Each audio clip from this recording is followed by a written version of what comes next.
आज की क्लास में हम लोग के पास एक Redmi 5A मोबाइल है जिसका अंदर चार्जिंग कनेक्टर लगाने से इसमें फुल 100% चार्ज शो दिखाई देता है, जबकि इस बैटरी का अंदर 3% ही चार्ज है, फिर भी ये 100% चार्ज दिखाता है। तो इस प्रॉब्लम को हम लोग कैसे स्टेप बाय स्टेप सॉल्यूशन करेंगे इसके बारे में जानकारी दूंगा। तो hello friends, I am Shekhar Bade, you are watching technical channel. So without wasting time let's get started.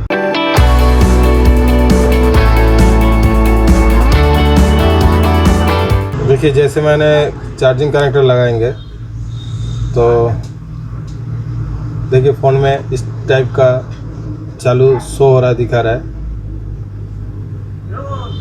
और देखिए 100% इसका अंदर दिखाई दे रहा है। मैं थोड़ा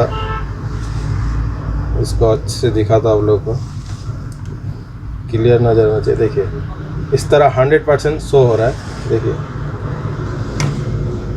देखिए जबकि इसका अंदर 3% चार्ज बचा है, फिर भी इसका अंदर 100% शो हो रहा है।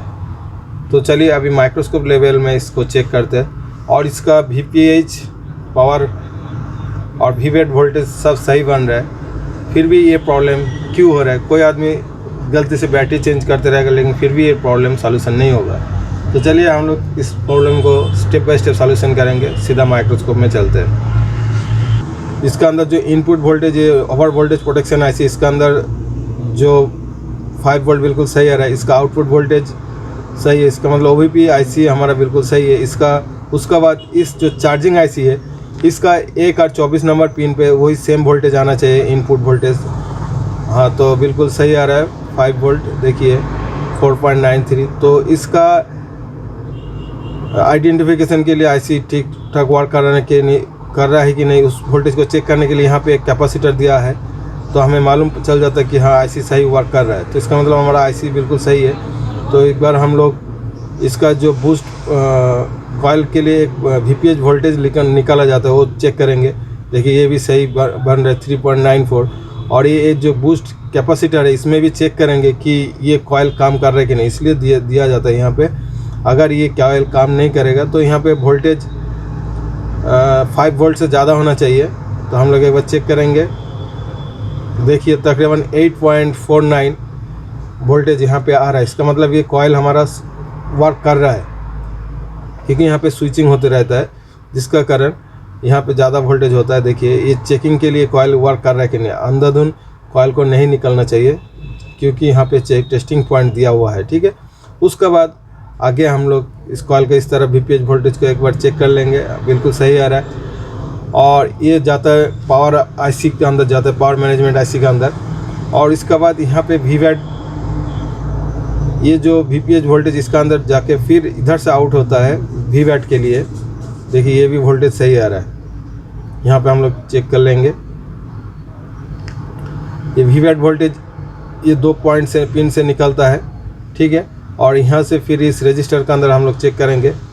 देखिए बिल्कुल सही। इसका मतलब ये IC हमारा फुल वर्क कर रहा है। ठीक है, यहाँ पे हमारा कोई प्रॉब्लम नहीं, इसलिए डिस्प्ले में हम लोग को कुछ शो हो रहा था, क्योंकि ये VPH वोल्टेज बना रहा है। ठीक है, और ये जो 100% ये सब बैटरी का कितना वोल्टेज है, कितना स्टोरेज है, ये सब दिखाने के कैपेसिटी दिखाने के लिए यहाँ पे एक फ्यूल गेज IC लगाया गया है। यहाँ पे डाटा सिग्नल मिसिंग होने की वजह से ये सब प्रॉब्लम आता है। तो एक बार इसका किस तरीके से इसको चेकिंग करना है स्टेप बाय स्टेप, उसको एक बार हम ड्रॉ कर लेते हैं ताकि आप लोग को समझने में आसान रहेगा। मैं ड्राइंग थोड़ा ऊपर लगा देता हूँ। देखिए ये वाला IC यहाँ पे हम लोग ड्रॉ कर लिया।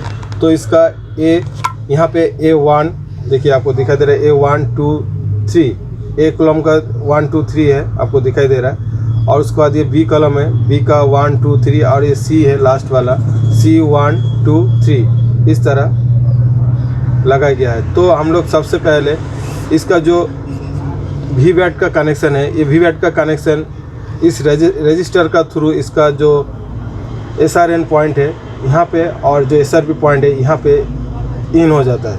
ठीक है, और यहाँ पे और एक जो पॉइंट है VWAT का जो C3 नंबर, इसमें इस तीनों में ये सप्लाई आ जाता है रजिस्टर का थ्रू। ये जो 0.01 ohms का जो रजिस्टर है, तो इसको एक बार हम लोग चेक कर लेंगे इसका दोनों तरफ VWAT वोल्टेज आ रहा है कि नहीं। बिल्कुल सही है। ठीक है, और इसके बाद एक यहाँ पे डायोड इसके डायोड में भी चेक करेंगे, तो ये भी सही है। और यहाँ पे भी चेक करेंगे, सही है। इसका मतलब ये हमारा बैटरी कनेक्टर तक वोल्टेज और यहाँ पे बैटरी कनेक्टर लगा हुआ है, तो हमारा ये बिल्कुल सही है। फिर भी हमारा ये प्रॉब्लम क्रिएट हो रहा है। तो उसके बाद हम लोग इसका जो डाटा सिग्नल वाला इसको हम लोग चेक करेंगे। ये सब में 1.8 वोल्टेज आना चाहिए था, यहाँ पे 1.8 वोल्टेज आना है कि नहीं चेक करेंगे। देखिए 1.8 आ रहा है, बिल्कुल सही आ रहा है, यहाँ पे भी सही आ रहा है। और ये वोल्टेज हम लोग इसमें भी चेक करेंगे। ये सीरियल डाटा का लाइन है और ये सीरियल क्लॉक का लाइन है। तो हम डाटा में भी यहाँ पे चेक करेंगे 1.8 वोल्टेज आ रहा है कि नहीं। देखिए 1.8 आ रहा है और यहाँ पे चेक करेंगे 1.8 आ रहा है, तो इसका मतलब यहाँ पे सही है। लेकिन ये कैपेसिटर जो ये सीरियल डाटा का लाइन है, यहाँ से लेके जो A3 नंबर पॉइंट है, A3 इस आईसी के अंदर A3 वाला बॉल है, उस बॉल में सीरियल डाटा का वोल्टेज हम लोग एक बार चेक कर लेंगे। देखिए 1.8, दूसरा तरफ चेक करेंगे, यहाँ पे 1.8 होना चाहिए। तो देखिए वोल्टेज अभी बिल्कुल सही है और ये इसका साथ कनेक्शन होना चाहिए। तो देखिए यहाँ पे हॉट टेस्ट में सही वोल्टेज दिखा रहा है, लेकिन इसका अंदर सिग्नल मिसिंग होगा। ठीक है, एक बार हम लोग कोल्ड टेस्ट करके भी देख लेंगे। तो चार्जिंग कनेक्टर को हम लोग निकाल देंगे और बैटरी कनेक्टर को भी हम लोग निकाल देंगे और एक बार इसको कंटिन्यूटी रेंज में सेट करेंगे।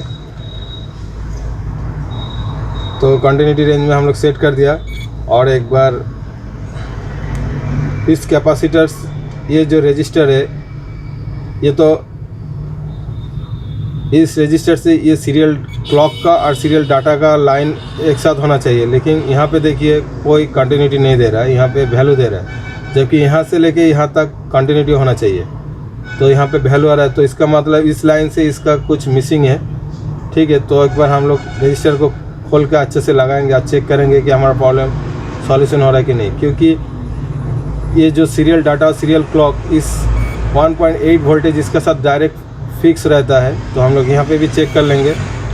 देखिए इसका साथ इसका कनेक्शन है, ये वाला रजिस्टर का जो सीरियल क्लॉक का, देखिए सीरियल क्लॉक का कंटिन्यूटी दे रहा है, जहाँ पे 1.8 वोल्टेज आ रहा है। तो यहाँ पे भी देखिए इस रजिस्टर का यहाँ पे कंटिन्यूटी नहीं दे रहा है, वैल्यू दे रहा है। इसका मतलब ये रजिस्टर इस 1.8 लाइन से मिसिंग है। तो एक बार हम लोग इसको खोल के ठीक से लगाएंगे या दूसरा रजिस्टर लगाएंगे। ठीक है, उसके बाद लगाने के बाद एक बार चेक करेंगे कि यहाँ से यहाँ इसका कंटिन्यूटी दे रहा है कि नहीं। तो यहाँ पे जो 1.8 वोल्टेज का जो सीरियल डाटा का लाइन आगे नहीं भेज पा रहा है। वोल्टेज तो आ गया 1.8 वोल्टेज, लेकिन क्लॉक सिग्नल मिसिंग है। तो एक बार हम लोग इस रजिस्टर को खोल के ठीक से लगाएंगे, दूसरा रजिस्टर लेके, और उसके बाद चेक करेंगे। तो चलिए अभी हम लोग रजिस्टर को ओपन कर दो और दूसरा रजिस्टर लगाएंगे।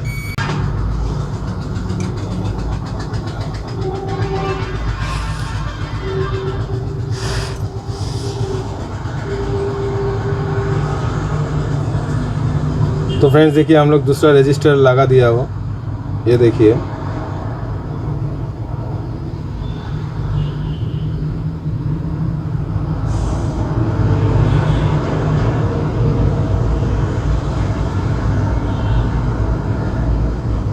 तो फ्रेंड्स आप लोग देख पा रहे हैं हम लोग दूसरा रजिस्टर लगा दिया ये वाला, और अभी एक बार हम लोग चेक करेंगे इस रजिस्टर से और इसका कनेक्शन बाकी नहीं। जो 1.8 वोल्टेज का जो जिसका माध्यम से सीरियल डाटा सिग्नल इसका अंदर जाना था, हम लोग चेक करेंगे। क्योंकि डाटा सिग्नल को कैरी करके 1.8 वोल्टेज लेके जाता है, तो 1.8 वोल्टेज इस रजिस्टर का दूसरा तरफ नहीं शो हो रहा था। तो एक बार हम लोग चेक करेंगे अभी इस रजिस्टर का इसमें आ रहा कि नहीं। तो एक बार हम लोग चेक,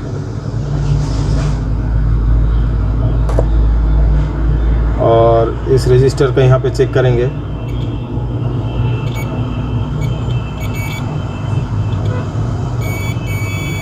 देखिए कंटिन्यूटी दे रहा है, इसका मतलब उस टाइम वो रजिस्टर थोड़ा ओपन,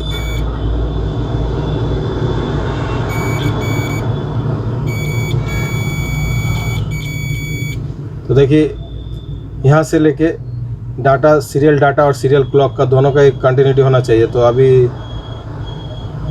कंटिन्यूटी दे रहा है, देखिए यहाँ पे दे रहा है और यहाँ पे दे रहा है। मैं थोड़ा जूम करके दिखाता हूँ तो आप लोग को मालूम चल जाएगा कौन सा वाला रजिस्टर है आप लोग को काम करना है। और स्कीमेटिक को मैं थोड़ा साइड कर देता हूँ।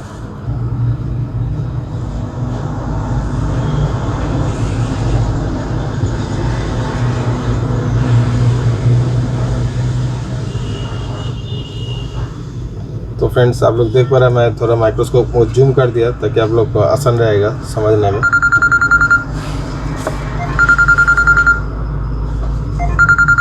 देखिए हम लोग जूम जैसे किया हो तो आप लोग को लाइन के बारे में इजीली मालूम चल रहा है। देखिए अभी ये जो रजिस्टर है जहाँ पे 1.8 जो आपका PMIC से वोल्टेज आता है, वो वोल्टेज ये सीरियल डाटा में भी एक पॉइंट दिया जाता है और सीरियल क्लॉक को भी दिया जाता है। ठीक है, ये सीरियल डाटा का लाइन है और ये सीरियल डाटा और ये सीरियल क्लॉक। यहाँ पे आप लोग को वोल्टेज दिया जाता है 1.8 वोल्टेज।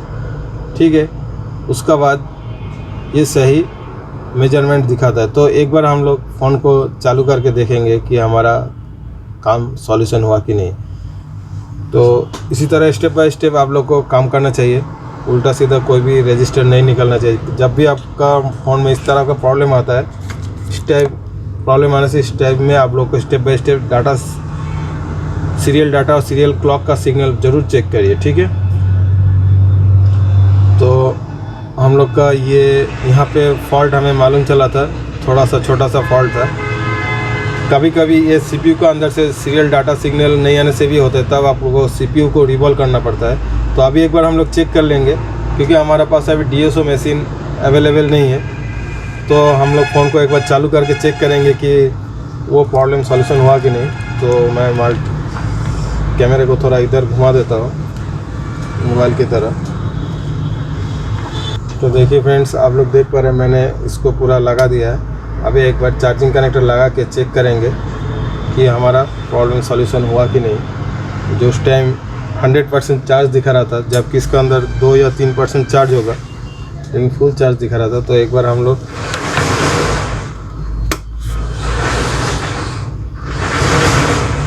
तो अभी बैटरी चार्जिंग कनेक्टर लगाएंगे और देखेंगे क्या इशू हो रहा है।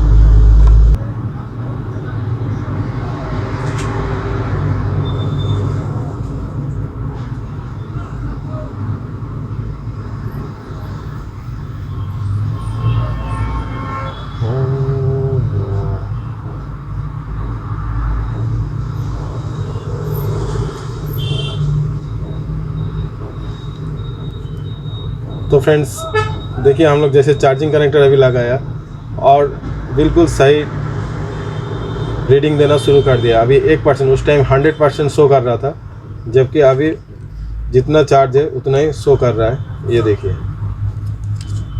तो इसी तरह आप लोग भी स्टेप बाय स्टेप काम करने से आप लोग भी सक्सेस हो पाओगे। हमेशा स्कीमेटिक देख के काम करिए, कोई भी उल्टा सीधा कंपोनेंट मत निकालिए। देखिए एक छोटा सा रजिस्टर का वजह से इतना बड़ा प्रॉब्लम सॉल्यूशन हो गया। तो आप लोग देख पा रहे हैं। तो एक बार हम लोग सेट को भी चालू करेंगे। देखिए सेट को हम लोग चालू कर रहा हूँ।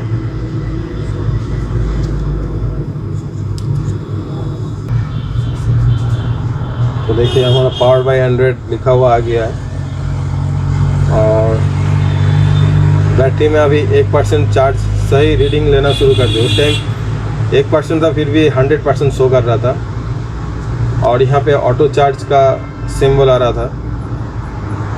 चार्ज खोलने के बाद भी ऑटो चार्ज सिंबल आ रहा था। देखिए यहाँ पे वो वाला ऑप्शन ख़त्म हो गया है और बिल्कुल सही रीडिंग दिखा रहा है 1%। उस टाइम 100% लिखा हुआ आ रहा था, अभी सिर्फ 1% दिखा रहा है। आप लोग देख पा रहे हैं फ्रेंड्स। तो फ्रेंड्स उम्मीद करता हूँ वीडियो आप लोगों को अच्छा लगा। तो आज के लिए वीडियो इतना ही है। आप लोग खुश रहिए, फिर मिलेंगे नेक्स्ट वीडियो में। तब तक के लिए bye bye and take care.